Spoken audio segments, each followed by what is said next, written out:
Jari jemari menulis, mencipta seni ibarat membaca buku atau menonton movie. Ilham dan inspirasi datang dari realiti, hanya yang faham akan mengerti. Aku di sini sebelum kamu bermimpi, aku menemani yang sedang bersendiri. Selamat datang untuk yang berani di penjelajahan yang tiada henti.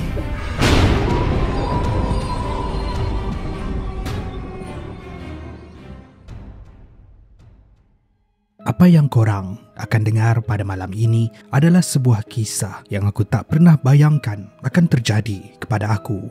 Nama aku Daniel. Beberapa tahun yang lalu, aku pernah bekerja sebagai seorang pengawal keselamatan di sebuah kompleks pejabat lama. Bangunan ini sudah berusia lebih 30 tahun. Walaupun nampak lama, tetapi ia masih kukuh. Banyak kawasan yang terbiar tanpa penyelenggaraan. Apa tidaknya, ramai yang telah berpindah ke bangunan yang lebih baru. Aku ingatkan, kerja ni mudah. Sekadar meronda, tengok CCTV, pastikan bangunan selamat, kalau ada apa-apa semak dan habis shift pulang. Tapi, selepas berlaku satu kejadian yang aku takkan lupakan sampai bila-bila. Ini mengubah persepsi aku terhadap mereka yang bekerja sebagai pengawal keselamatan. Kejadian ini membuatkan aku berhenti serta-merta. Tapi sebelum tu, lebih afdal untuk aku ceritakan tentang latar belakang di mana kejadian ni berlaku. Kompleks ni ada 4 tingkat. Setiap tingkat mempunyai beberapa ruang pejabat. Kebanyakannya sudah lama ditinggalkan. Hanya beberapa syarikat kecil masih beroperasi di tingkat 1 dan 2, manakala tingkat 3 dan 4 hampir kosong sepenuhnya. Ada yang masih disewa pun hanya dijadikan tempat penyimpanan barang. Lampu koridor nampak kekuningan. Sudah lama tidak ditukar. Setiap kali berjalan di lorong-lorong bangunan ini, disebabkan ia kosong, setiap langkah yang diambil akan diikuti oleh gema yang memenuhi ruangan koridor. Pejabat pengawal keselamatan tempat aku bekerja terletak di tingkat 1, berhampiran dengan pintu masuk utama. Dari sini, semua rakaman CCTV dipantau, termasuklah koridor di tingkat atas yang seringkali sunyi dan tidak digunakan. Ramai pengawal keselamatan sebelum ini pernah menceritakan tentang gangguan di tingkat keempat, tetapi aku tak pernah ambil kisah. Aku fikirkan mungkin itu sekadar cerita untuk menakutkan budak baru. Sehinggalah aku sendiri mengalami kejadian yang mengubah hidup aku untuk selama-lamanya.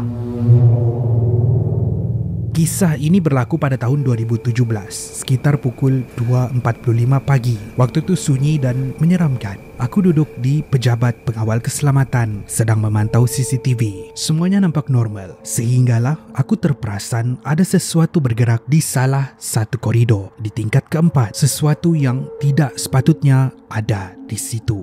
Itu kelibat seseorang yang berdiri di hujung koridor. Pada mulanya aku sangka mungkin pekerja yang balik lewat, tapi makin lama aku tengok, makin ada yang tak kena. Orang tu diam, tidak bergerak langsung, berdiri tegak menghadap dinding. Dia berpakaian serba putih, tapi kainnya nampak lusuh dan koyak. Rambutnya pula menutup wajahnya.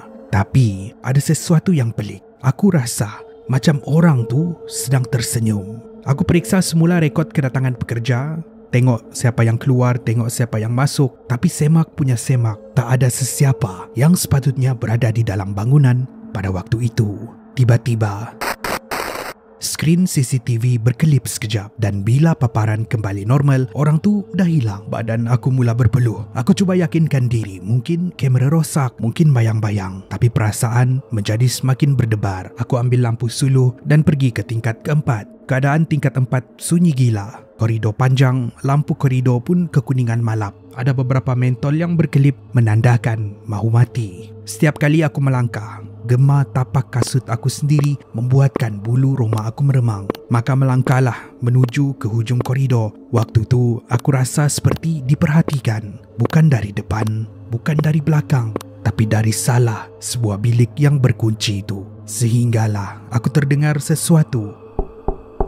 Kedengaran bunyi ketukan perlahan dari salah sebuah bilik tidak beberapa jauh dari tempat aku berdiri. Jantung semakin berdegup kencang. Masalahnya, bilik ini sepatutnya kosong. Ia bukan sahaja tidak digunakan, tetapi bilik ini sudah lama tidak dibuka sejak setahun yang lalu. Tak mahu nak masuk terus ke dalam, aku cuba intai dari bawah pintu. Tapi dalam bilik tu gelap gelita. Keadaan menjadi terlalu sunyi.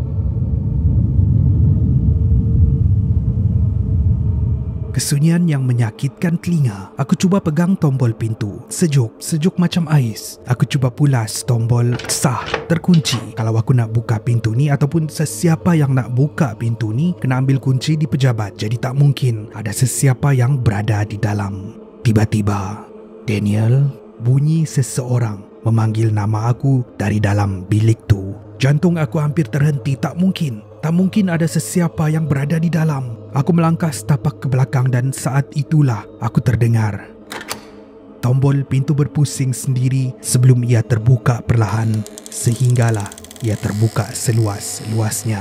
Waktu tu aku halakan lampu suluh ke dalam bilik dan di situlah aku nampak seorang wanita berpakaian putih lusuh duduk membongkok di tengah bilik. Rambutnya panjang menutupi muka. Perlahan-lahan dia berpaling melihat aku. Rasa nak lari tapi tak boleh. Terasa badan kaku. Matanya hitam legam seperti dua lubang kosong yang menyerap cahaya. Kulitnya kelabu kehijauan, merekah seperti daging reput. Tapi yang aku tak boleh lupakan, mulut dia.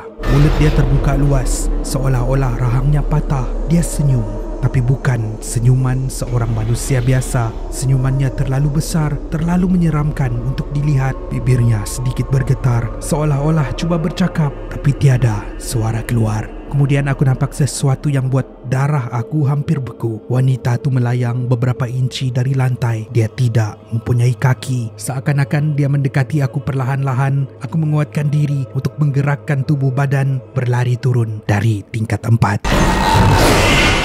Aku masuk ke bilik kawalan, tercungap-cungap, cuba tenangkan diri. Aku kena pastikan yang aku tidak berhalusinasi. Dengan itu, rakaman CCTV dibuka. Rakaman menunjukkan aku naik ke tingkat 4 dan berjalan di koridor.